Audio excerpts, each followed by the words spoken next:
Good afternoon, students. আমি Biswanath Karmakar, draftsman civil instructor from government ITI Inpur running under PTP. তো আজকে আমি আবার তোমাদের সামনে উপস্থিত হয়েছি একটি নতুন টপিক নিয়ে। তো আজকে যে বিষয় নিয়ে আলোচনা করব সেটি হচ্ছে পলিউশন অ্যান্ড পলিউট্যান্টস। তার মানে কি, এটা হচ্ছে দূষণ আর দূষণকারী। তো আশা করছি তোমরা এই যে পিডিএফটা রয়েছে সেটা দেখতে পাচ্ছ। তো আমি সুবিধার জন্য অল্প একটু আমি জুম করে দিচ্ছি। তো এইখানে এই যে বিষয়টা সেটার মধ্যে কী রয়েছে যে দূষণ আর দূষণকারী কী করে দূষণ হচ্ছে সেই বিষয়ে আলোচনা করা আছে। তো এইটা আমি তোমাদেরকে একটা জিস্ট ফর্মে বলে দিচ্ছি। দেখো, দূষণ আর দূষণকারী সম্পর্কে আমরা কিন্তু সবাই অবগত। মেনলি দূষণটা কী কারণে হয়ে থাকে আর দূষণকারী যে করছে সেটা। তো ব্যাপারটা কি, যেটা হচ্ছে আমাদের দূষণ যে জিনিসগুলো সেটা কী কী থেকে হয়, আমাদের বায়ু থেকে হচ্ছে মানে কি এয়ার পলিউশন, তার সঙ্গে রয়েছে আমাদের ল্যান্ড পলিউশন, তারপর রয়েছে ওয়াটার পলিউশন, নয়েজ পলিউশন ইত্যাদি ইত্যাদি। তার মানেটা কি, মানেটা হচ্ছে যে এগুলোর জন্যে এগুলোর থ্রু আমাদের দূষণটা ছড়াচ্ছে। আমাদের যে এনভায়রনমেন্ট রয়েছে সেই এনভায়রনমেন্টের যে গুণাগুণ, সেই এনভায়রনমেন্ট মানে পরিবেশ যে সারাউন্ডিংস, সেইটা যখন তোমার আস্তে আস্তে খারাপের দিকে যাচ্ছে তখন কি হচ্ছে, ওইটা আমরা এনভায়রনমেন্টাল পলিউশন বলছি। তো কী কারণে হতে পারে, প্রথম কথা হচ্ছে কলকারখানা। কলকারখানা যত উন্নতি হচ্ছে তত কি হচ্ছে, আমাদের দূষণটা বাড়ছে। তার কারণে কি, কলকারখানা যেখানে আমরা স্থাপিত করি, যেখানে স্থাপনা হয়, তো সেখানে যদি কোনো ফরেস্ট থাকছে কিংবা কোনো গাছপালা, সেগুলোকে আমাদেরকে ওইটাকে কাটতে হবে। কারণ ওই ফরেস্ট যদি আমরা বর্জন করতে না পারি তাহলে সেখানে কিন্তু আমরা কারখানা করতে পারবো না। তো সেই কারণে কি হচ্ছে, আমাদের বায়ুতে কার্বন মনোক্সাইড, কার্বন ডাইঅক্সাইড, এই যে গ্যাস, বিভিন্ন যে বিষাক্ত গ্যাস যেগুলো কী করে, উদ্ভিদ প্রকৃতি যেগুলোকে শোষণ করে নেয়, সেগুলো শোষণ করতে পারছে না। অতএব সেগুলো বায়ুমণ্ডলে রয়ে যাচ্ছে, এনভায়রনমেন্টে রয়ে যাচ্ছে, আমাদের পরিবেশে। তো সেগুলোর জন্য কি হচ্ছে, আমাদের নানা রকম রোগ ব্যাধি আমাদের দেখা দিচ্ছে। এছাড়াও রয়েছে ধরে নাও কেমিক্যাল দ্বারা যে পলিউশন হয়ে থাকে, কিংবা নিউক্লিয়ারের জন্য যেগুলো হয়ে থাকে, কিংবা আদার্স যে পয়জনাস গ্যাস থাকে। তো সেগুলো কি হয়, সেগুলো যে জিনিসপত্র যেগুলো মানে ধরে নাও ইন্ডাস্ট্রি থেকে যেগুলো নির্গমন হচ্ছে, কিংবা টেকনোলজিক্যাল প্রসেস মানে প্রযুক্তি যত তোমার প্রোগ্রেস, যত উন্নতি হচ্ছে মানুষের দ্বারা, তো সেগুলোই কি হচ্ছে, মানে অজান্তে, আমাদের এই অজান্তে আমরা আমাদের পরিবেশকে আমরা পলিউটেড করে দিচ্ছি। যে কারণে কি হচ্ছে, এনভায়রনমেন্টের যে গুণ সেগুলো খুব মানে নিম্নমানের হয়ে যাচ্ছে, তার অবনতি ঘটছে এনভায়রনমেন্টের। তো কী কী ধরনের আমাদের পলিউশন হয়ে থাকে, তো এখানে দেখতে পাচ্ছি একটা ছবির মধ্যে দেওয়া হয়েছে, মধ্যখানে রয়েছে পলিউশন। তো একটা রয়েছে কি এয়ার পলিউশন, একটা রয়েছে নয়েজ পলিউশন, একটা রয়েছে ল্যান্ড পলিউশন, একটা রয়েছে আমার ওয়াটার পলিউশন। মানে যেখানে আমার বাতাসটা খারাপ হচ্ছে, দূষিত হচ্ছে। একটা হচ্ছে আওয়াজের জন্য যে দূষণ ছড়াচ্ছে, প্রচণ্ড তীব্র গতির আওয়াজ, যে মানে যে ডেসিবেল আমাদের কান শ্রবণ করতে পারে তার থেকেও বেশি। কিংবা জল যখন আমার খারাপ হয়ে যাচ্ছে, মনে করেন ইন্ডাস্ট্রি থেকে যদি কোনো বর্জ্য পদার্থ যদি কিছু বেরোচ্ছে, সেটা যদি সরাসরি যদি ওটা কোনো নদীর স্রোতে গিয়ে যদি ওটাকে আমরা ফেলছি ওইখানে, যদি ওইখানে ওটাকে আউটলেট হচ্ছে, তাহলে সেক্ষেত্রে নদীর যে একটা ইকোসিস্টেম থাকে সেইটা খুব খারাপ হচ্ছে। তার সঙ্গে রয়েছে ল্যান্ড পলিউশন। আমরা যদি গাছপালা কেটে দিই, যদি ডিফরেস্টেশন করি, সেখানে যদি বেশি বেশি কলকারখানা, যদি বেশি বেশি বাড়িঘর তৈরি হয়, তাহলে সেটাও কিন্তু আমার খুব খারাপ একটা দিক। যে কারণে কি হয়, যে বাতাসে CO2 পরিমাণটা বেড়ে যায়, আর গাছ যেহেতু অক্সিজেন প্রদান করে, তো সেই পরিমাণটা আমাদের এখানে কমে যায়। তো চলো আস্তে আস্তে এগিয়ে যাই। তো পলিউশন যে জিনিসটা, দূষণটা কি, দূষণটা হচ্ছে যে অনিচ্ছাকৃতভাবে একটা বদলাও চলে আসছে, একটা চেঞ্জ হচ্ছে কার মধ্যে, যে এনভায়রনমেন্ট রয়েছে তার যে ফিজিক্যাল প্রপার্টিজ, তার যে কেমিক্যাল, তার যে বায়োটিক, যে মানে জৈব মানে বেঁচে থাকার যে সাবস্টেন্স, তাছাড়া তোমার বাতাস, জল আর মাটি, এগুলোর মধ্যে যখন কোনো কোয়ালিটি যখন কিছু চেঞ্জ হয়ে যাচ্ছে, তখন সেটাকে আমরা কী বলছি, দূষণ বলে থাকি। এই যে দূষণটা, এটা কিন্তু শরীরের পক্ষে এটা খুবই ক্ষতিকারক। হেলথও এটা প্রচণ্ডভাবে তার প্রভাব পড়ে, তার সঙ্গে জীবনেও এটা খুব বাজেভাবে এটা প্রভাব পড়ে।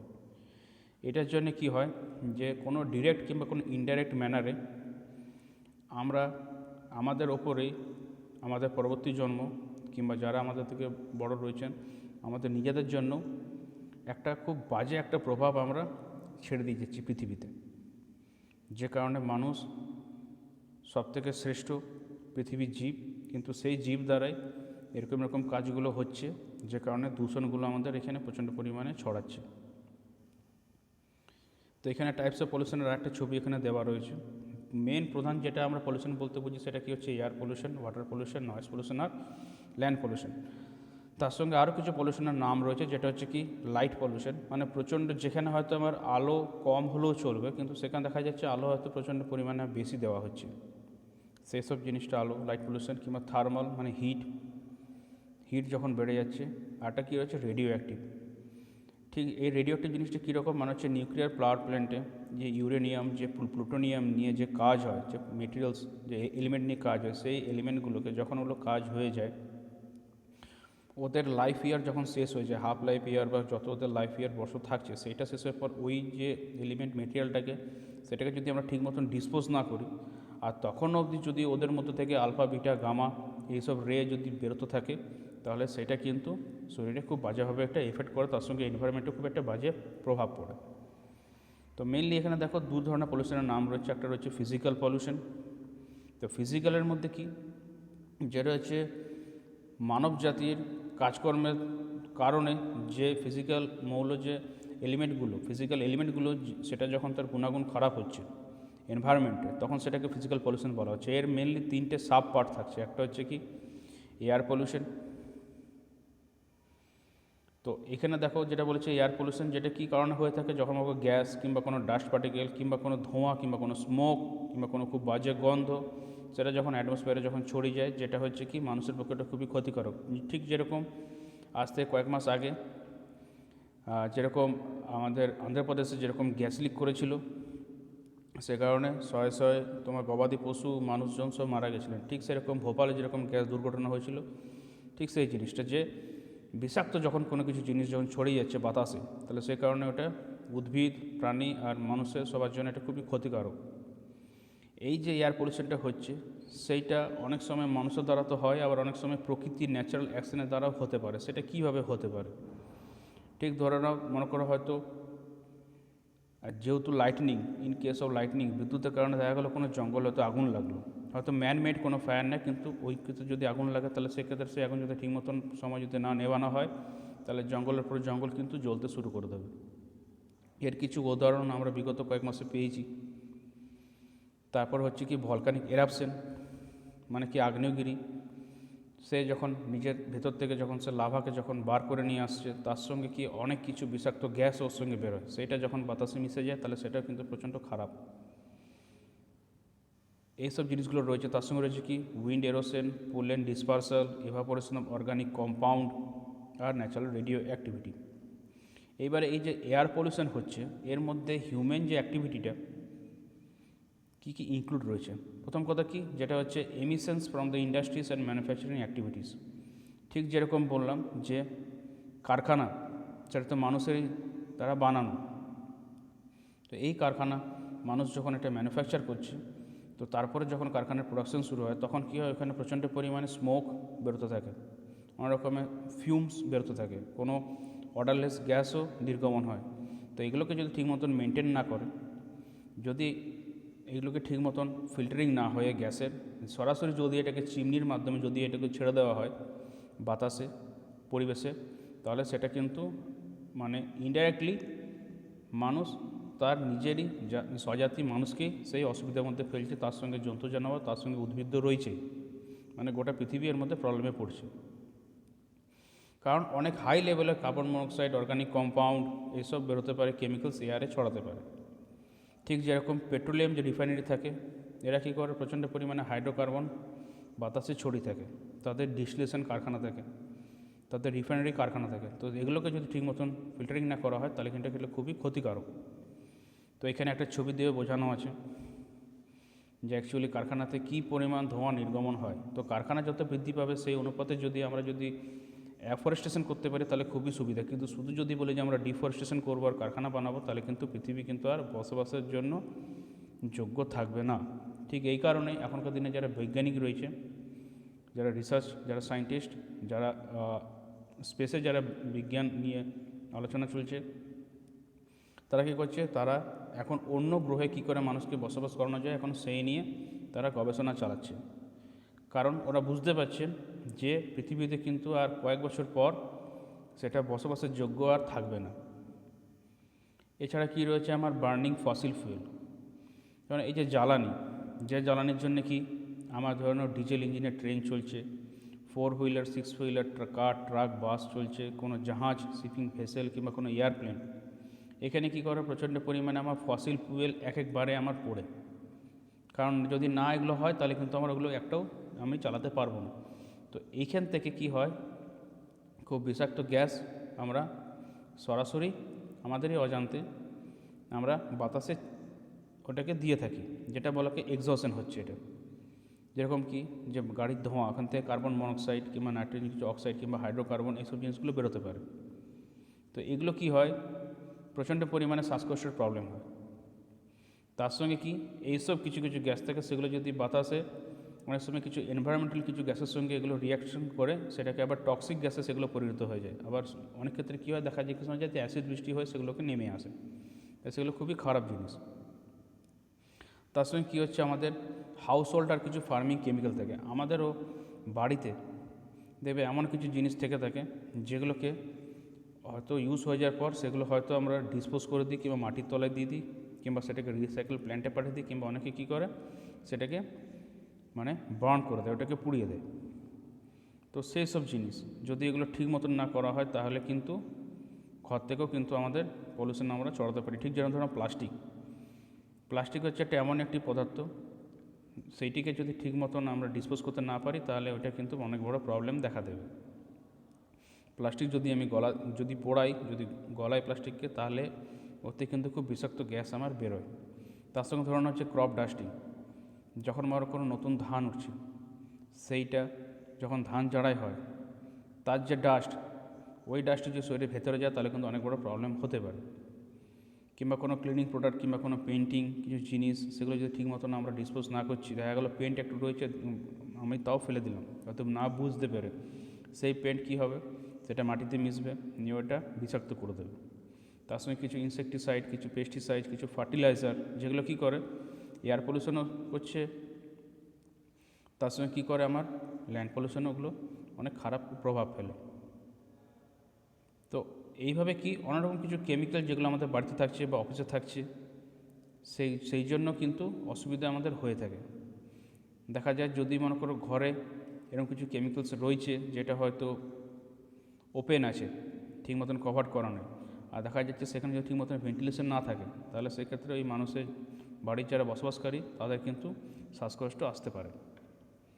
তো এইটাকে কী করে আমরা বন্ধ করব, এয়ার পলিউশন কী করে প্রিভেনশন করব, কী করে ওটাকে মনিটর করব, কী করে ওটাকে লক্ষ্যের মধ্যে রাখবো যে না এর বেশি হওয়া চলবে না, আর এর উপায় কী করে এটাকে সলভ করা যায়। ঠিক সেরকম এখনকার দিনের যে 4 হুইলার যেসব আসছে কিংবা যে 6 হুইলার বড় বড় যে হেভি ভেহিকেলসগুলো আসছে, লাইট ভেহিকেল, মিডিয়াম ভেহিকেল, সেখানে কি করা হচ্ছে, কিসের উপর জোর দেওয়া হচ্ছে, প্রথম কথা কি যে ব্যাটারি গাড়ি, এই ব্যাটারি ভেহিকেল যেন চালানো হয়, ইলেকট্রিক ভেহিকেল যেটাকে বলে ই কার। তার সঙ্গে কি যে যদিও ই কার না হচ্ছে, যদি আমার পেট্রোল ডিজেল কিংবা প্যারাফিন কিংবা গ্যাসোলিন যদি আমার চলছে, তাহলে সেক্ষেত্রে আমার এক্সহশন পলিউশন যেটা আমার যেন কম হয়। ঠিক এই জন্যেই 2030 সালে ব্রিটেন এখন থেকে সেটা অ্যানাউন্স করেছে 10 ইয়ার্স আগে থেকে, যে 2034 মানে ইংল্যান্ড, ব্রিটেন, ইউকেতে আর কোনো পেট্রোল ডিজেল চালিত কোনো ভেহিকেল, কোনো যানবাহন চলবে না। তার মানে কি ওরা এরপরে পুরোপুরি জোর দিতে চলেছে কি ই কারের ওপরে। তো এর সলিউশন কী বলছে, সলিউশন এফোর্টস অন পলিউশন, আর সবসময় এটা একটা বড় প্রবলেম, একটা বড় অসুবিধার মতন এটা সামনে এসছে। সেই জন্যে কি যে এয়ার পলিউশনটাকে কী করে কন্ট্রোল করা যায়, তো এই নিয়ে সবসময় পরীক্ষা নিরীক্ষা চালানো হচ্ছে। এটা হয় কি কোনো প্রাইভেট বডি থেকে হয়তো এটা নিয়ে কোনো নিয়ম লাগু করা হলো, কিংবা কোনো গভর্নমেন্ট থেকেও হয়তো এটাকে নিয়ে কোনো নিয়ম কিছু লাগু করা হলো। তো বড় বড় শহরে কি করা হয়, শহরের প্রাণকেন্দ্র জায়গাগুলোতে কিংবা যেখানে বেশি ট্রাফিক হয় সেসব জায়গাগুলো কী থাকে, মনিটরিং ইকুইপমেন্ট বসানো থাকে। যেরকম অ্যাজ ফর এক্সাম্পল আমাদের নিয়ারেস্ট কী আছে, কলকাতা, ঠিক সেরকম কলকাতা, দিল্লি, মুম্বাই, চেন্নাই, তারপর তোমার নাগপুর, পুনে, কানপুর, গোরখপুর, ব্যাঙ্গালোর, হায়দ্রাবাদ, আসাম এসব বড় বড় মানে আসাম তো গুয়াহাটি এসব বড় জায়গাতে কী থাকে কিছু কিছু একটা করে ইকুইপমেন্ট বসানো থাকে, যে ইকুইপমেন্টে কী করে অটোমেটিক্যালি বাতাসে কতটা পলিউশন হচ্ছে, অক্সিজেন লেভেলটা আমরা কতটা কমছে, কতটা CO2 বাড়ছে, কতটা কার্বন মনোক্সাইড হচ্ছে, সেটাকে ওরা মনিটর করতে থাকে। সেইটার হিসেবে তারা কী করে গভর্নমেন্ট বডি বা প্রাইভেট বডি যেটা চালনা করছে, তারপরে আবার নতুন রুলস অ্যান্ড রেগুলেশনসটাকে ইমপ্লিমেন্ট করে তারপর সেটাকে মানাবার চেষ্টা করে যাতে ওটা পাবলিক মানে। তো যেসব অথরিটি থাকে সে রেগুলারলি ওই কোয়ালিটিকে এয়ার কোয়ালিটিকে চেক করতে থাকে। দেখো এখানে একটা ছবি দিয়ে এরকম জাস্ট একটা বোঝানো হয়েছে। তো গভর্নমেন্ট কিংবা কমিউনিটি লেভেল প্রিভেনশন কি গভর্নমেন্ট মানে থ্রু আউট দ্য ওয়ার্ল্ড, শুধু আমাদের ইন্ডিয়া বলে না, ওয়ার্ল্ডের প্রতিটা দেশে যে সরকার রয়েছে তারা অলরেডি অনেক আগে থেকে এয়ার পলিউশন কী করে আটকানো যায়, কী করে এটাকে এর সঙ্গে যুদ্ধ করে এটাকে বন্ধ করা যায়, সেই জন্য তারা গ্রিন এনার্জির ওপর অনেক বেশি পরিমাণে জোর দিচ্ছে। তার সঙ্গে কি উইন্ড এনার্জি, সোলার এনার্জির ওপরও জোর দিচ্ছে। ঠিক যেরকম ওয়াটার মানে জলের সাহায্যে গাড়ি চালানো, তো সেটাও কিন্তু এখনকার দিনে মানে পরীক্ষা নিরীক্ষা চলছে, অনেক জায়গাতে এটাকে টেস্টিংও করা হচ্ছে, যে ওয়াটারটাকে ইলেকট্রোলাইসিসের মাধ্যমে যে হাইড্রোজেনটা বেরোবে, সেই হাইড্রোজেনটাকে দিয়ে পরে কী করে আমরা ভেহিকলসগুলোকে চালাতে পারবো। মানে রিনিউয়েবল এনার্জি আমাদের লাগবে, যে এনার্জিগুলোকে আমরা বারবার কাজে লাগিয়ে পরে আমরা ওটাকে ইউজ করতে পারবো। সেক্ষেত্রে কী হবে, আমাদের ফসিলের যে ফুয়েল যে জ্বালানি সেটা আমাদের কম ইউজ করতে হবে, কারণ ওইটা আর বেশি লাগবে না, কারণ ওইটার কারণে কিন্তু প্রচণ্ড পরিমাণে আমার এয়ার পলিউশন হয়ে থাকে। ঠিক সেই জন্য কী করছে গভর্নমেন্ট এখন, এই যে কার ম্যানুফ্যাকচারিং কোম্পানি কিংবা বাইক ম্যানুফ্যাকচারিং কোম্পানি এদের উপরে বেশি জোর দিচ্ছে। এদের যে ম্যানুফ্যাকচারিং ইউনিট আছে তাদেরকে বেশি করে বলা হচ্ছে যে আপনারা বেশি করে এফিসিয়েন্ট কার, এফিসিয়েন্ট বাইক তৈরি করুন, সেটা পাবলিককে দিন, সেটাতে যত আমাদের এয়ার পলিউশন যাতে আমার কম হয়।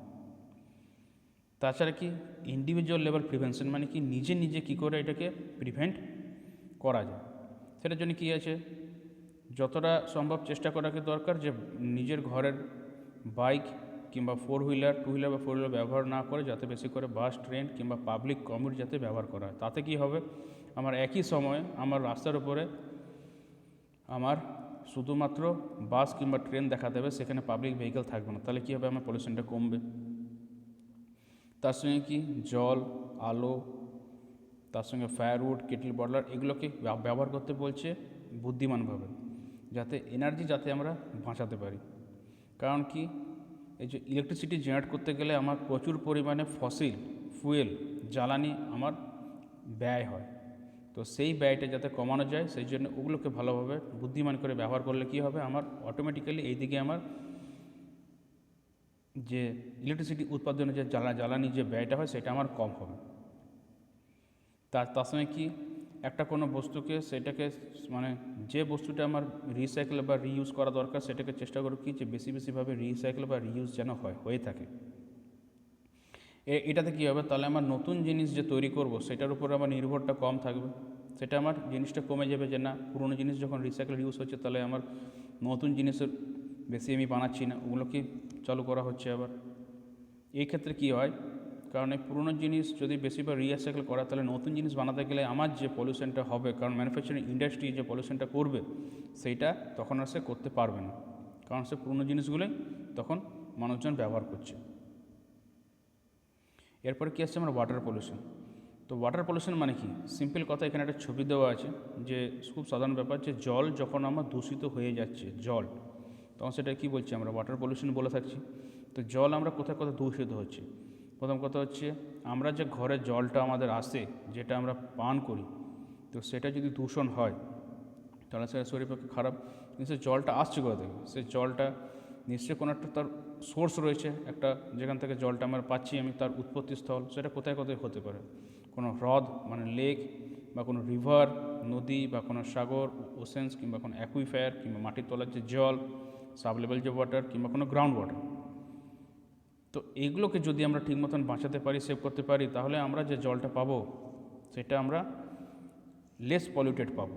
যেরকম কিছু জায়গায় কী থাকে যে অনেক পরিমাণে আমার আকরিক কিছু মেশানো মানে জল আমরা পেয়ে থাকি, যেরকম বেশি পরিমাণে আয়রন, সেই জলের টেস্ট কিন্তু খুব খারাপ হয়।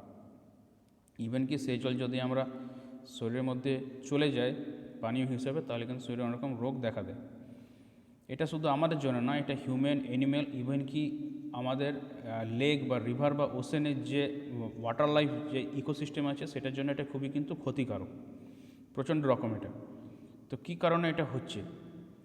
অনেক রকম কেমিক্যাল যদি মিশে যায় সেই কারণে, কিংবা যেরকম কিছু এই মাঝে মধ্যে একটা ঘটনা আমরা শুনতে পারি কি, যে কোনো অয়েল ট্যাঙ্কার সে হয়তো ওশেনের উপর দিয়ে যাচ্ছিলো, মহাসাগরের ওপর দিয়ে, সেখানে হয়তো সেই ট্যাঙ্কার কিছু খারাপ হয়, সে জাহাজ কিছু খারাপ হয় কিংবা কোনো অ্যাক্সিডেন্ট ঘটে, দেখা যায় কি যে ওই ট্যাঙ্কার থেকে বিপুল পরিমাণে তেল, ফসিল ফুয়েল সমুদ্রের ওপরে সেটা ছড়িয়ে গেল। তাহলে এই যে ওখানে জলটা পড়ে গেল, মানে জলের মধ্যে যে আমার ওই বিপুল পরিমাণে যে তোমার ফসিল ফুয়েল যেটা ওখানে স্প্রেড করে গেল, তাহলে এই ক্ষেত্রে কী হবে, ওই সি কিংবা ওই রিভারের যে ইকোসিস্টেমটা সেটা কিন্তু পুরোপুরিভাবে নষ্ট হয়ে গেল। কারণ ওইটার থ্রু দিয়ে আর অক্সিজেন তো পাস করতে পারবে না, জলের যে অক্সিজেন সেটা তো আমার মানে নষ্ট হয়ে যাবে, তাহলে ইকোসিস্টেমটা খারাপ হয়ে যাবে। তার সাথে কি, যে কেমিক্যালগুলোকে ডাম্পিং করা, সেগুলো করা চলবে না। The effects of water pollution are varied and depend on what chemicals are dumped and in which location. এর সঙ্গে কি, যে একটা কোনো কারখানা থেকে ধরো কোনো বর্জ্য পদার্থ আমার নির্গমন হচ্ছে, তো সেই যে বর্জ্য পদার্থ যখন নির্গমন হবে, তো সেইটাকে কি করা উচিত, ওটাকে ফিল্টার করা উচিত, তারপরে ওটাকে সমুদ্রে বা নদীতে বা কোনো লেকে কোনো জায়গাতে ওটাকে আমরা ডাম্পিং করবো, ওটাকে আমরা ফেলে দেবো। তো এটা যদি না করা হয়, যদি ঠিক মতন ফিল্টার যদি স্ক্রিনিং না করা হয়, তাহলে সেক্ষেত্রে কিন্তু আমাদের ওয়াটার পলিউশন হওয়ার চান্স কিন্তু খুবই বেশি। তো সেটা কোন লোকেশনে কীভাবে হচ্ছে, ডাম্পিং করছি, আর কোন কেমিক্যালটা আমার ডাম্পিং করছি, এর উপর কিন্তু ওয়াটার পলিউশনটা আমার খুব বেশিভাবে এটা আমার নির্ভর করছে। যেরকম অনেক অনেক শহর কিংবা মানে মেগা সিটি কিংবা ছোটো শহর টাউনে জল কিন্তু প্রচণ্ড পরিমাণে হাইলি পলিউটেড থাকে। তার কারণ কি, তার কারণে যে গার্বেজগুলো থাকছে, যেগুলো ইন্ডিভিজুয়াল মানুষের দ্বারা কিংবা কোনো কেমিক্যালস যখন লিগালি মানে আইনেভাবে কেনা বেআইনি যখন কোনো জায়গায় ডাম্পিং করছি, ডাম্পিং হয়তো কোনো ইন্ডাস্ট্রি ডাম্পিং করছে কিংবা কোনো হেলথ সেন্টার কিংবা কোনো স্কুল, কোনো মার্কেট প্লেস, সেগুলো যদি ঠিক মতন ডাম্পিং না করছে, যদি ওকে ঠিক মতন ডিসপোজ না করা হয়, তাহলে কিন্তু সেখান থেকে কিন্তু ওয়াটার পলিউশন আমাদের ছড়াতে পারে।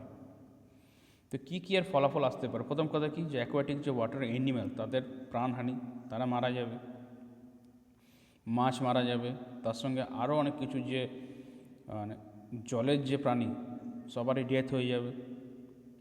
তারপরে কী রয়েছে, ডিসাপশন অফ ফুড চেন, ফুড চেনটা কিন্তু পুরোপুরিভাবে এটা নষ্ট হয়ে যাবে।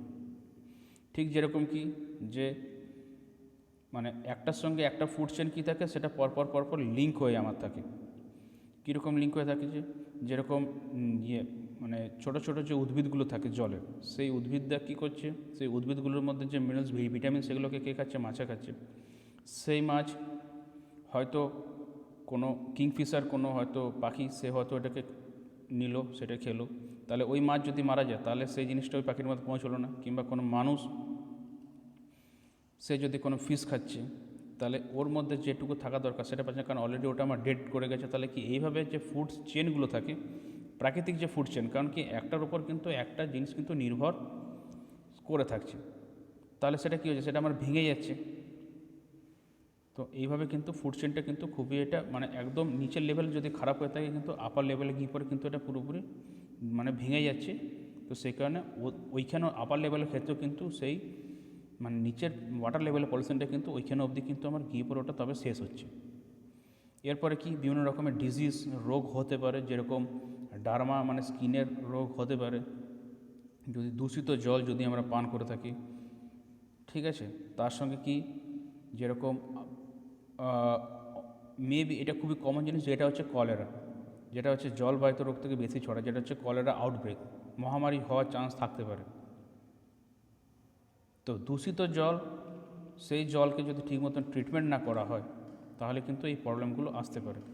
আর এরপরে কি হচ্ছে, পুরোপুরিভাবে যে আমাদের ইকোসিস্টেমটা, যেটার উপর আমরা নির্ভর করে রয়েছি, যেটার জন্য যে জলই হচ্ছে প্রাণ, মানে উদ্ভিদ কিংবা মানবজাতি এই যে বেঁচে রয়েছে, সেটা কিন্তু পুরোপুরিভাবে এটা ধ্বংস হয়ে যাবে।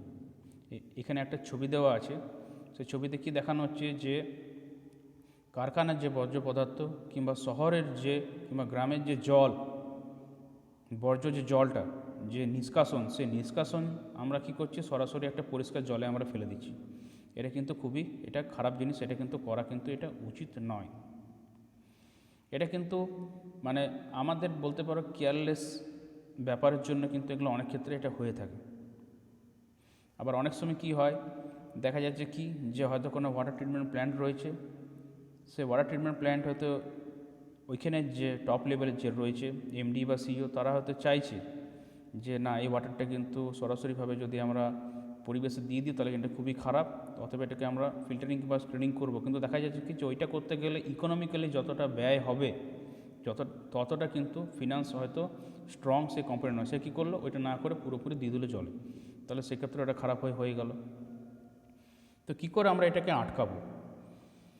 তো এটাকে ডিল করার জন্য কি কিছু জিনিস আমরা এখানে করতে পারি, যেটা কি কিছু লোকাল কাউন্সিল বা কিছু গভর্নমেন্ট কাউন্সিল থেকে মানে যেগুলো নিয়মগুলোকে লাগু করা থাকে।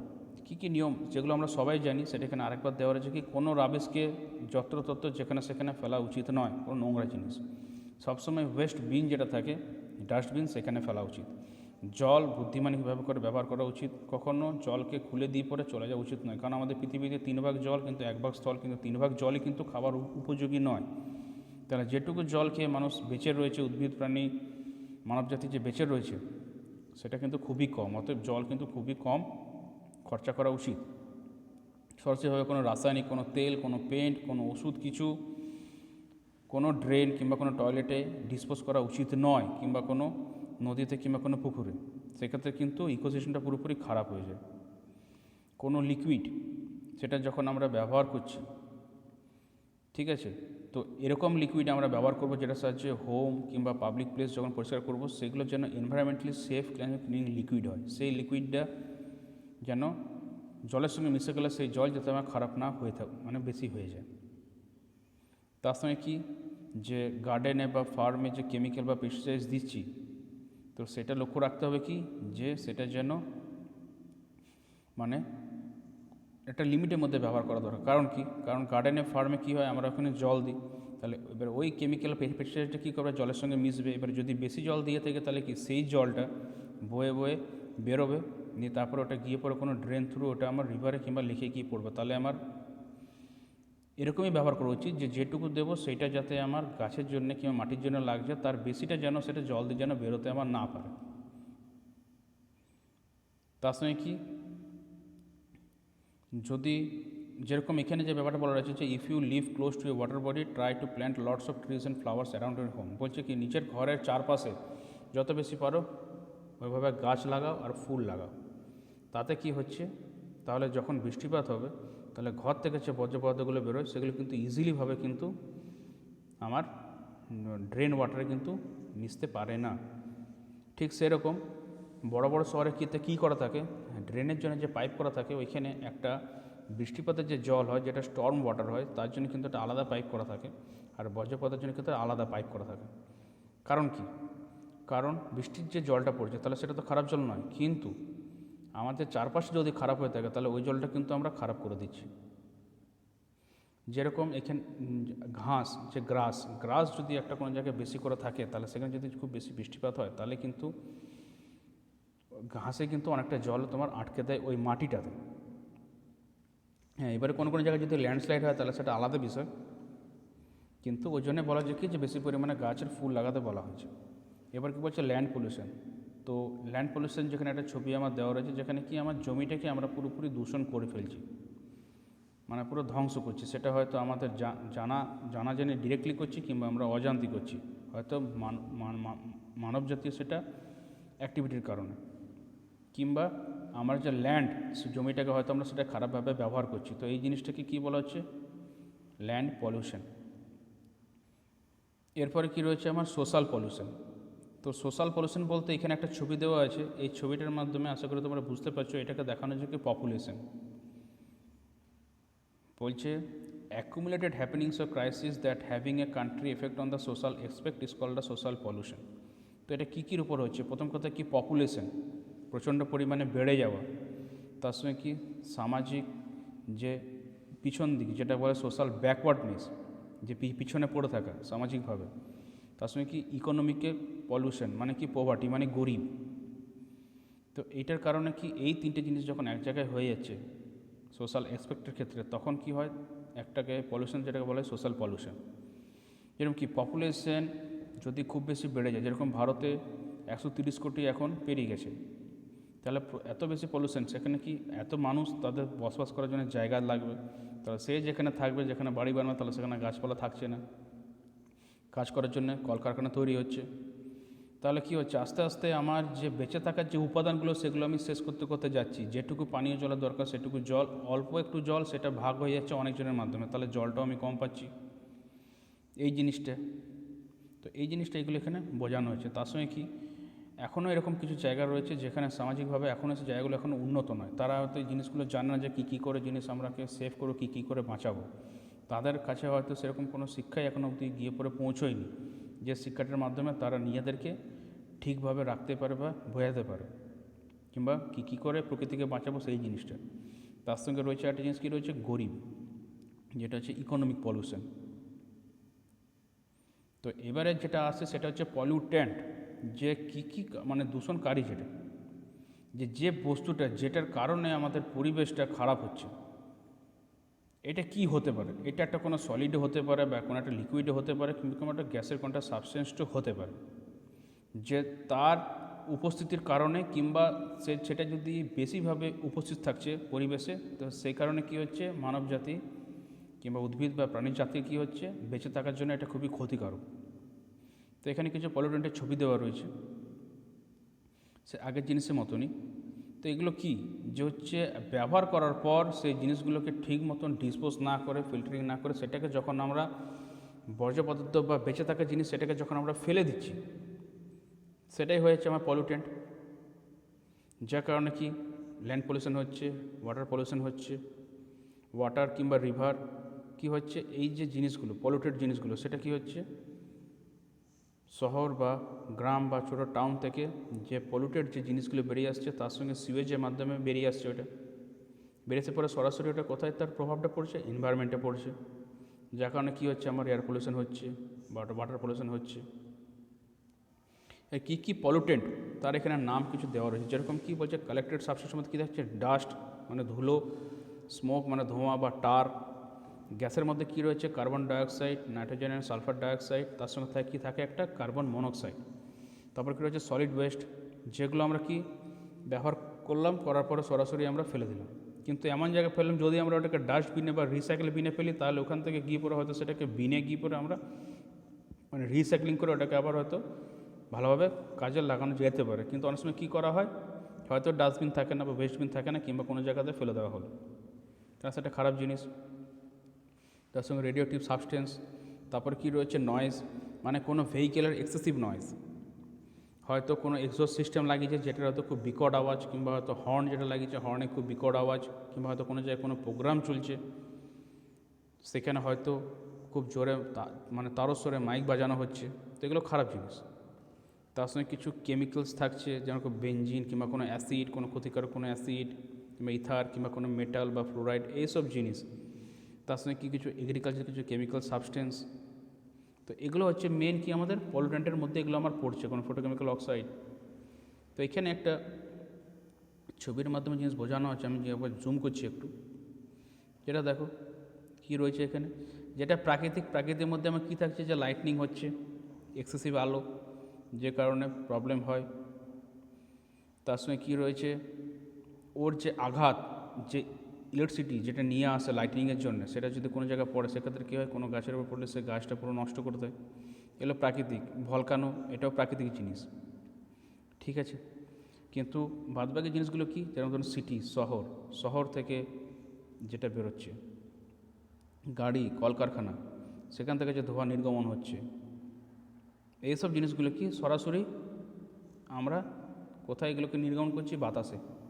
তাহলে যে কারণে কী হচ্ছে, আমরা জানতে বা অজান্তে মানবজাতি যখন একদিকে যখন উন্নতির পথে হাঁটছে, তখন উল্টো দিকে তার সঙ্গে কিন্তু পরিবেশটা কিন্তু মানে অবস্থাটা খারাপ হয়ে যাচ্ছে, কারণ পলিউশনটা আমার কিন্তু আরও তত বাড়তে থাকছে।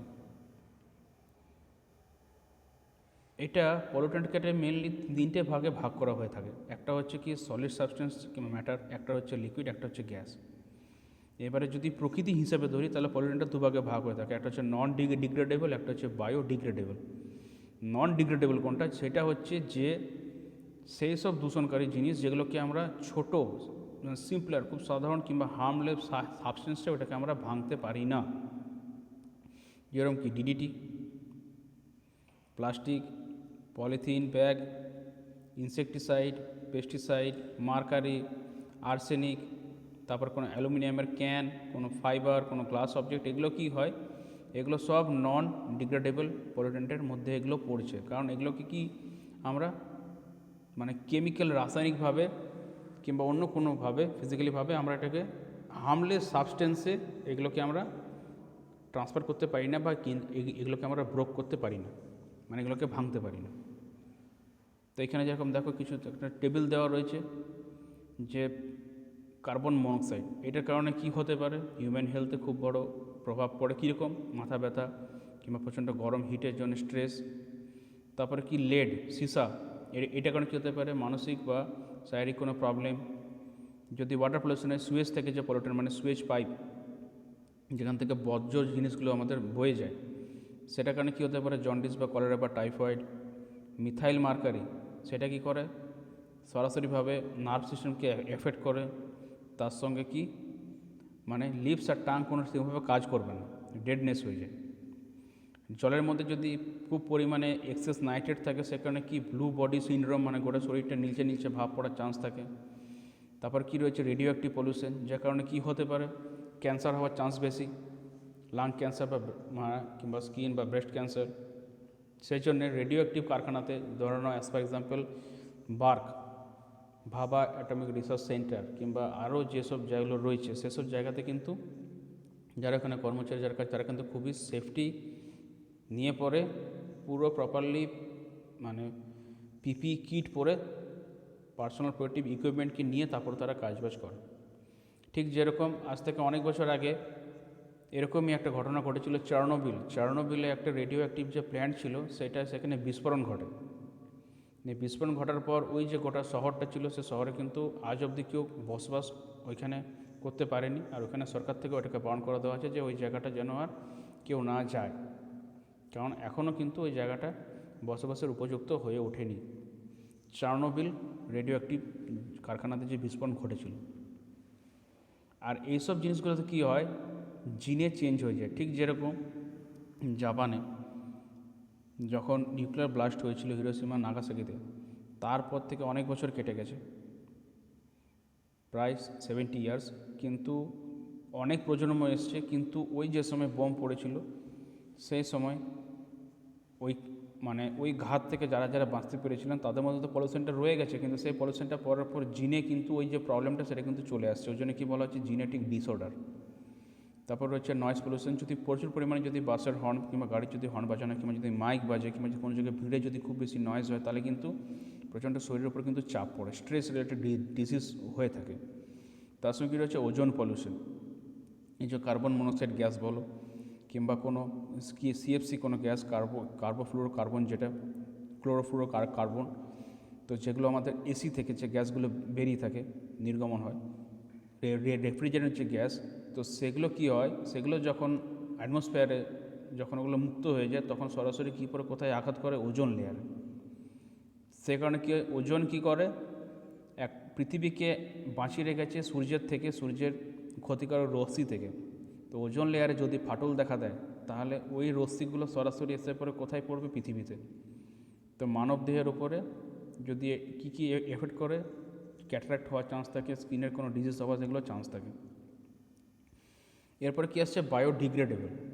এগুলো কি, এগুলো হচ্ছে সেই সব বস্তু জিনিসগুলো যেগুলোকে আমরা ছোটো ছোটো মেটেরিয়ালে আমরা এগুলোকে ডিকম্পোজ করতে পারি, ভাঙতে পারি, হয় ম্যানুয়ালি বা মাইক্রো অর্গানিজম এর দ্বারা কিংবা ডিকম্পোজারের দ্বারা। আর এগুলোকে কোনো not be added to any type of pollution, এগুলোকে কোনো আদার কোনো পলিউশন এগুলোকে অ্যাড করা যায় না। ধরুন কি, ঘর থেকে কোনো নোংরা কোনো জিনিস, বায়োডিগ্রেডেবল পলিউটেন্টস কি, মনে করো West emerging from a house hold, কিছু জিনিসপত্র বেরোচ্ছে, হয়তো ঝাড় দিয়ে ধুলো কিংবা কোনো জিনিস হয়তো ঘরে ব্যবহার করলাম, কোনো কেমিক্যাল জিনিস, যেগুলোকে কী করবো, মানে ঠিকমতো আমরা ডিকম্পোজ কিছু আমরা যখন করে দিতে পারবো, সবজিপাতি কাটা হচ্ছে তার যে নোংরা, সেইগুলো, এরকম জিনিস। যেহেতু এগুলো অর্গানিক ইন নেচার, সেই জন্য কি sewage is a biodegradable pollutant which can be broken down in simpler substance in nature in due course of time by the action of certain microorganisms like bacteria. যেরকম কি জৈব যে সার, ঘরের যে জিনিসপত্রগুলো রয়েছে, যেগুলো ধরো না কোনো কিছু প্রোগ্রাম হচ্ছে, সেখান থেকে কোনো শাক সবজি কাটা কিংবা কোনো জিনিস একটা, সেগুলো কী করে, সেগুলো গিয়ে পরে সবসময় কী বলা হয়, যেগুলোকে মাটির তলায় দিয়ে দাও। তো মাটির তলায় দিয়ে দেওয়ার পরে কী হয়, ওখানে যে ব্যাকটেরিয়াগুলো থাকবে সেগুলো তখন ওইটাকে সারে পরিণত করে দেবে। তখন ওইটা দিয়ে পরে তখন কিন্তু আমরা ওইটাকে অ্যাজ এ ফার্টিলাইজার নিয়ে করে কিন্তু আমরা কাজ করতে পারবো। এখানে একটা ব্যাপার রয়েছে যে হ্যাজার্ডাস ওয়েস্ট, এটার বিষয়ে কী বলা রয়েছে, বলছে ক্ষতিকারক নোংরা জিনিস কী, বলছে the waste that contains highly toxic, খুব বিষাক্ত আর হ্যাজার্ডাস মেটেরিয়াল, সেটা কি প্রতিটা লিভিং থিংয়ের জন্য এটা খুবই ক্ষতিকারক, ইনজুরিয়াস, সেটাকে কি বলা হচ্ছে হ্যাজার্ডাস আর টক্সিক ওয়েস্ট।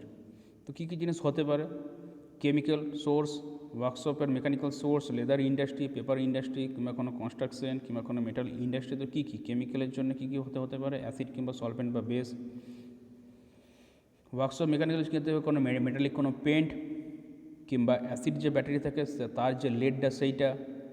লেদার ইন্ডাস্ট্রির জন্য কী কী থাকে, এই যে লেদার চামড়ার যে কারখানা, যেখানে চামড়ার ব্যাগ, চামড়ার বেল্ট, চামড়ার জুতো সব কিছু তৈরি হচ্ছে, চামড়ার জ্যাকেট, তো সেখানে কি বিভিন্ন রকম অ্যাসিড থাকে, সলভেন্ট থাকে সেইগুলো। পেপার ইন্ডাস্ট্রিতে কী থাকে, ওয়েস্ট ইঙ্ক, যে ইঙ্কটা আমার কাজে লাগলো না, ফেলে দিলাম, সেভাবে ফেলা চলবে না। কোনো কনস্ট্রাকশন ক্ষেত্রে কী কী থাকে, কোনো ওয়েস্ট পেন্ট থাকলো কিংবা কোনো দাহ্য কোনো পদার্থ থাকলো। তো এইরকম বিভিন্ন জিনিস এখানে সব কিছু দেওয়া রয়েছে।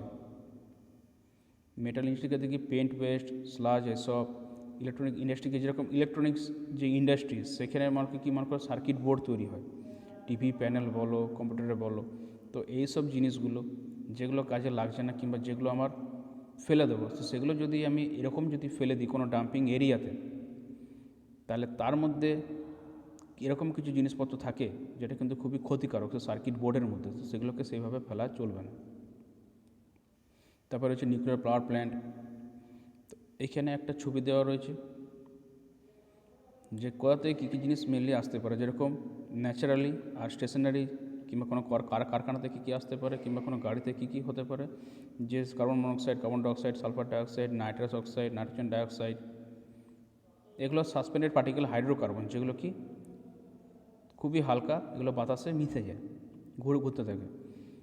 আবার এখান থেকে কী সেকেন্ডারি পলিউটেন্ট কী হচ্ছে, যেটার কারণে আমাদের যেটা কী বলা হয়েছিল যে এগুলো বাতাসে কিছু মানে গ্যাস থাকবে, যার সঙ্গে মিশে গিয়ে পরে ওগুলো আবার আরও টক্সিক গ্যাসে পরিণত হয়। যেরকম কি সেকেন্ডারি পলিউটেন্ট কী হতে পারে, nitric, sulphur trioxide, sulphuric, hydrogen peroxide, এইসব, যেখানে কী থাকে নাইট্রেট আর সালফারের যে আয়ন সেগুলো বেশি থাকে।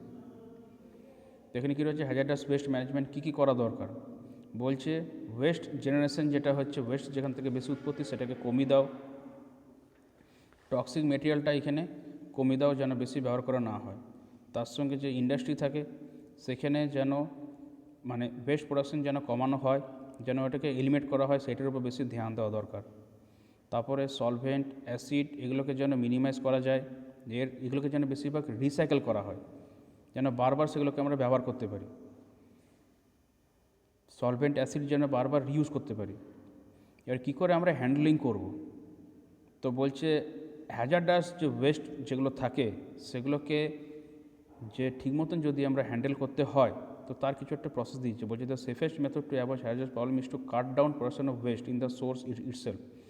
যেখান থেকে উৎপত্তি হচ্ছে সেইখানেই এর যে প্রোডাকশন চলছে, ওই প্রোডাকশনটাকে আগে ওটাকে কম করতে হবে। ওই ওয়েস্ট প্রোডাকশনটা, ওই ওয়েস্ট যেটা হচ্ছে সেটাকে যদি আমরা কম করতে পারি, তাহলে কিন্তু আমার হ্যাজার্ডাস ওয়েস্টটা কিন্তু আমার বেশি হবে না, সেটা কম হবে। তো কী করে কী বলছে ফিজিক্যাল প্রসেস কী বলছে, হয় সেটাকে সেডিমেন্টেশন দিয়ে দাও কিংবা অ্যাবজর্বস কিংবা এরিয়েশন কিংবা অসমোসিস বা আয়ন এক্সচেঞ্জ এক্সেট্রা। এটা হচ্ছে ফিজিক্যালি ট্রিটমেন্ট এগুলো। আর কি মানে এর আয়তনটাকে ওয়েস্টের আয়তনটা কী করে কমাবো। আর কেমিক্যাল ট্রিটমেন্ট কি, যেগুলো হচ্ছে কি ওই হ্যাজার্ডাস ওয়েস্টের মধ্যে সেগুলোকে নন হ্যাজার্ড ওয়েস্টে যাতে আমরা ট্রান্সফার পরিণত করতে পারি, তার মধ্যে কিন্তু কেমিক্যাল মিশিয়ে পড়ে সেটাকে ট্রিটমেন্ট করা। তার মধ্যে কি এর কি লক্ষ্য রাখা দরকার, যার যে নিউট্রাল যে ভ্যালুটা, যেরকম পিএইচ ভ্যালু, সেই পিএইচ ভ্যালুটা যেন আমার নিউট্রাল থাকে। ঠিক যেরকম জলের যে পিএইচ ভ্যালু সেটা পানীয়র জন্য কত থাকে আমাদের সিক্স থেকে 7-এর মধ্যে, এর কম হয়ে গেলে হয়ে যায় অ্যাসিডিক, বেশি হয়ে যায় হলে অ্যালকালি। তো এই পিএইচ ভ্যালুটা যেন আমাদের ঠিক লেভেলে থাকে, যেন নিউট্রাল থাকে। আর কি হচ্ছে বায়োলজিক্যাল ট্রিটমেন্ট, এটার মধ্যে কি যে পঞ্চায়েত বা মিউনিসিপ্যাল কর্পোরেশন এদের ওয়েস্ট ট্রিটমেন্ট প্ল্যান্ট বানানো দরকার, কিংবা যদি থাকে তাহলে সেটাকে ইউজ করা দরকার। কারণ কি, কারণ ওইখানেই যে আমাদের যে সুয়েজ থেকে যেগুলো আসবে নোংরা জিনিস কিংবা হ্যাজার্ডাস যে কেমিক্যালস যেগুলো আসছে, সেগুলোকে যেন ঠিক মতন ট্রিটমেন্ট করা যায়।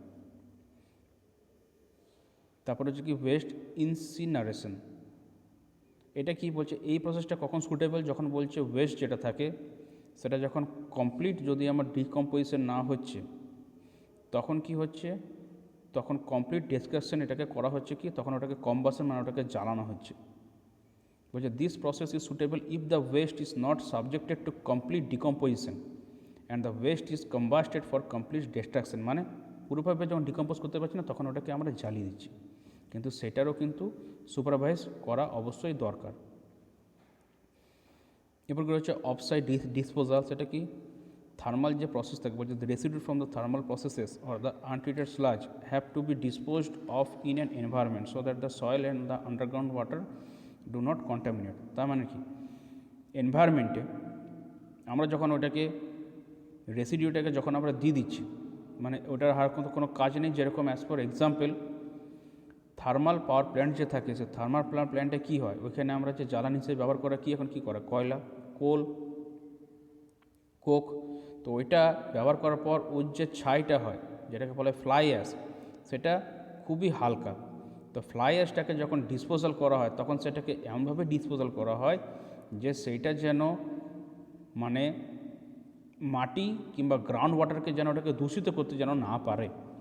কারণ ওই ফ্লাই অ্যাশ দিয়ে পরে কিন্তু এখনকার দিনে রোডও তৈরি হচ্ছে, রোড মেটেরিয়াল হিসেবে ব্যবহার করা হয়, কিংবা ইটের ম্যাটেরিয়াল হিসেবে ব্যবহার করা হচ্ছে ওটাকে, মানে কম্পোজিশন মেটেরিয়াল। কিন্তু ওইটা যখন ডিসপোজ করা হয়, যখন রেসিডিউটাকে যখন ওটাকে, কারণ ওইটা তো আর তো আনট্রিট, কারণ ওই যে স্লাজটা, ওই যে নোংরাটা, ওটাকে আর আমরা কিছু ট্রিট করতে পারছি না, কারণ ওটা যাওয়ার হয়ে গেছে রেসিডিউ, মানে ওটা অবশিষ্ট হয়ে পড়ে।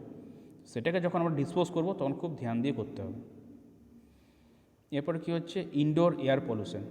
ইনডোর এয়ার পলিউশনের জন্য কী কী হতে পারে, মানে কী কী কারণে হয়ে থাকে। ঠিক মতন যদি আমাকে ভেন্টিলেশন না থাকে তাহলে গরম যে CO2 যেটা সেটা বেরোবে না, সেই ক্ষেত্রে পলিউশন হওয়া থাকতে পারে। কিচেন যেটা রয়েছে, কিচেনে যখন আমরা কোনো গ্যাস কিংবা কোনো জ্বালাচ্ছি, সেখানে যদি ঠিক মতন আমার ভেন্টিলেশন না থাকছে, কিংবা যদি চিমনি যদি না থাকে, কিংবা যদি উইন্ডো না থাকে, তাহলে তার যে স্মোকটা, সেই স্মোকটা ঘরের মধ্যে রয়ে যাবে। তো এইসব জিনিসগুলো এখানে এটা দেখানো হয়েছে যে কী কারণে আমার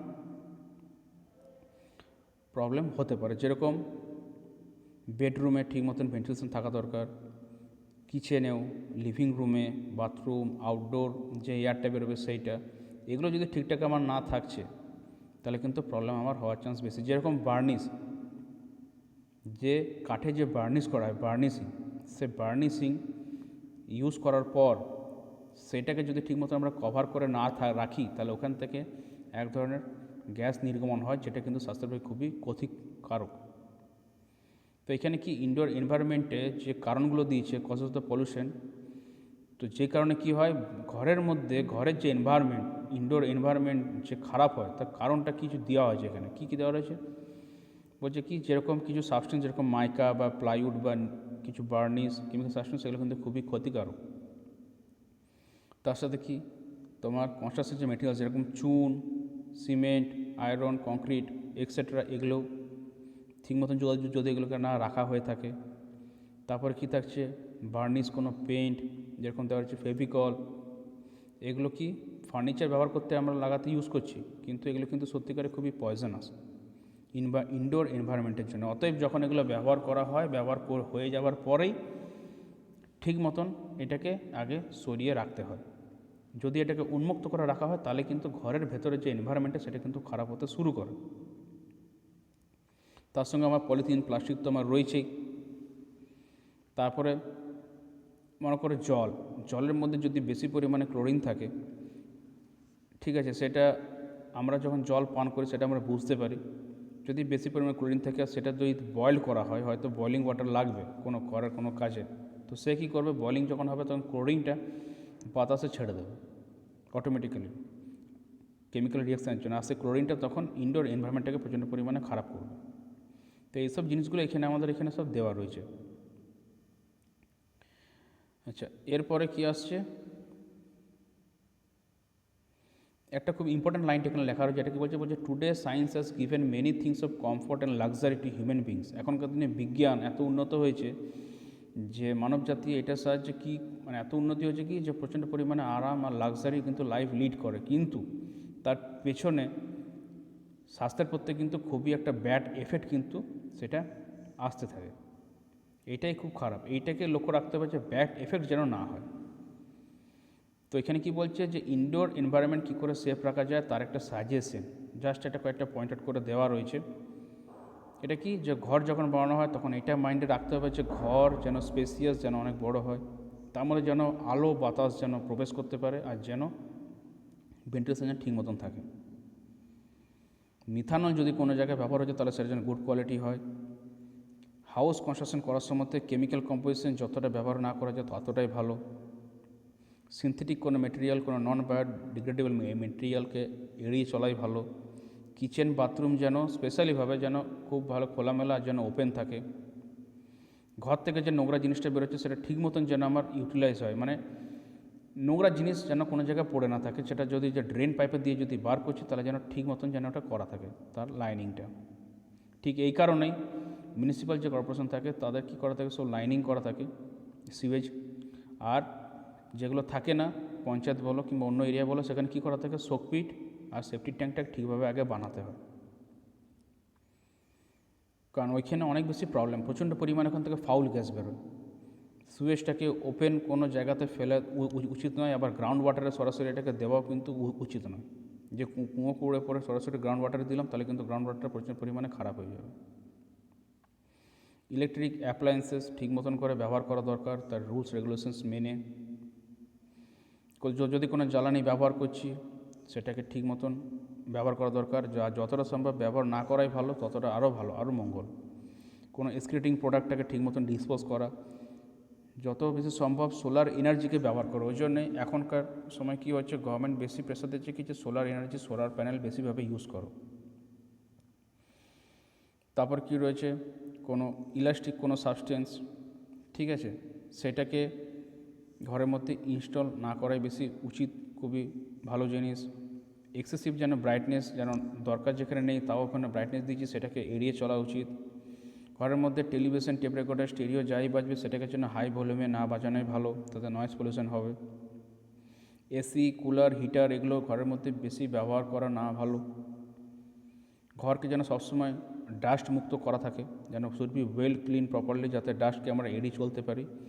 আর প্রচণ্ড পরিমাণে যে এই যে পারফিউম বা বডি স্প্রে যে ইউজ করা হয় সেগুলো কিন্তু বেশি ইউজ করার দরকার নেই, কারণ এগুলো যে ফ্র্যাগ্রেন্ট যে সাবস্টেন্সগুলো থাকে এগুলো কিন্তু কেমিক্যাল ওয়ান টাইপ অফ, এগুলো কিন্তু জন্যে হেলথ প্রবলেম হওয়ার চান্স থাকে, শ্বাসকষ্ট হওয়ার চান্স থাকে, তার সঙ্গে স্কিনও কিন্তু এগুলো প্রবলেম দেখা দেয়, যে কারণে কী হয় আমার ইনডোর পলিউশন হওয়ার চান্স থাকে। তো এখানে একটা কনসেপ্ট আছে যেটাকে বলা হচ্ছে কি 5S কনসেপ্ট। তো 5Sটা কি, 5Sটা হচ্ছে একটা জাপানিজ একটা মেথোডোলজি, যেটা তাদের যে যেখানে কাজ করার যে জায়গা ওয়ার্ক প্লেসে, সে ওয়ার্ক প্লেসের যে সংগঠন সেখানে এটাকে এই মেথড এই নিয়মটাকে মানা। তো 5টা এস মানে কি, যেটা হচ্ছে এখানে দেওয়া আছে দেখো, যেটা হচ্ছে শর্ট মানে সেইরি, তারপরে আছে কি সেইটান মানে হচ্ছে সেট, তারপরে হচ্ছে সেইসো মানে সাইন, তারপরে হচ্ছে সেইকেৎসু মানে হচ্ছে স্ট্যান্ডার্ডাইজ, আর তারপরে কি আছে সিৎসুকে মানে সাস্টেন। তো এই জিনিসটা অ্যাকচুয়ালি কী, এই জিনিসটা হচ্ছে কি যে এই যে লিস্টটা কি ডেসক্রাইব করছে যে কী করে একটা ওয়ার্ক স্পেস জায়গাটাকে কী করে আমরা সংগঠিতভাবে এফিসিয়েন্সি আর এফেক্টিভভাবে এটাকে আমরা ব্যবহার করতে পারি। তো এখানে এটাকে আলাদাভাবে দেওয়ার হচ্ছে কি যে শর্ট করা মানে কি, যে যে জিনিসটা আমার দরকার আমরা সেটা ব্যবহার করব, যদি কোনো জিনিস ডাউট থাকে সেটাকে আমরা সরিয়ে রাখবো, তাহলে ওটাকে প্রথমে বেছে নিলাম যে আমরা কোনটা কোনটা ব্যবহার করতে চলেছি। এরপরে কি যেগুলোকে ব্যবহার করব সেগুলোকে ঠিক মতন সাজাবো, set in order, a place for everything and everything in it's place. এরপরে যেটাকে আমরা সেট করলাম সেটাকে দেখবো যে ওটাকে ঠিক মতন আগে পরিষ্কার পরিচ্ছন্ন আছে কি না, ওটা ক্লিন আছে কি না, ওটার উপরে ইন্সপেকশন হবে যে থ্রু ক্লিনিং ওটা। তারপরে ওইটাকে স্ট্যান্ডার্ডাইজ মানে কি ওটার ওপরে বিচার করে একটা রুল, কোনো নিয়ম বানানো, যে make up the rules follow and enforce them. এইবারে সে রুলটাকে বানানো হলো, সে নিয়মাবলী, তারপরে সেটাকে দেখা হয় যে এটা ঠিক মতন পালন করা হচ্ছে কি না, যে part of daily work and it becomes a habit. তো এই জিনিসটা যদি 5টা এস যদি ঠিক মতন ফলো করা যায়, তাহলে কিন্তু কী তার বেনিফিট হতে পারে। প্রোডাক্টিভিটি বেনিফিট হবে, কোয়ালিটি মান গুণটা বাড়বে, আর কস্ট রিডাকশান আমার হয়। তো এই যে বিষয়, এটা হচ্ছে আজকের যে টপিক ছিল, সেটা হচ্ছে কি পলিউশন অ্যান্ড পলিউটেন্ট। তো এইটা তোমাদের এই টপিকটা ড্রাফটসম্যান সিভিলের যে ট্রেড থিওরি কোর্স রয়েছে সেটা এইটা বিষয়ে রয়েছে। তো আশা করব তোমরা এই বিষয়ে সবাই সব কিছু বুঝতে পেরেছো। তো আজকের ক্লাসটা আমি এখানে শেষ করছি। এরপরে নতুন কোনো টপিক নিয়ে পরে আবার আমি তোমাদের সঙ্গে আলোচনা করব। তো আজকের ক্লাস আমি এখানেই শেষ করলাম। সবাই ভালো থেকো, সুস্থ থেকো। Thank you.